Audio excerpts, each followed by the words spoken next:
Наоѓањата на основниот граѓански суд се апсолутно вистинити и апсолутно законски основани.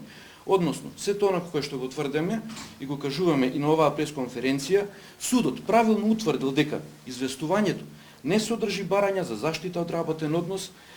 Судот правилно утврдил дека не е спроведена постапка за помирување која што е задолжителна согласно со закон и воедно судот многу правилно утврдил дека ССКЛ како подружница нема правен легитимитет да организира, реализира и спроведува штрајкови. ССКЛ, со оглед на начинот на кој што е регистриран, нема правен легитимитет и правен субјективитет и не може самостојно да превзема дејства. Целокупното постоење, целокупното функционирање е исклучиво во рамките на независниот синдикат. Во законот се предвидено дека штрајкот по било кој, односно секој синдикат, вертикално, дали е тоа синдикат на работодавач, синдикат на гранка или сојузот на синдикати, има право да организира и да повика штрајк.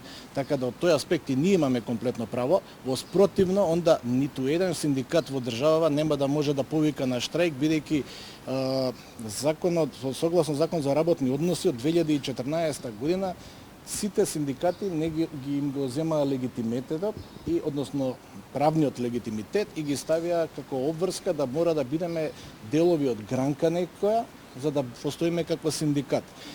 Четвртиот документ е известувањето до директорите со сите точки за кои што се бараат, поради кои што се започнува штрајкот, како и делот каде што ги повикуваме на тоа мирно решавање на процесот за помирување кој што закон согласно закон мора да се спроведе.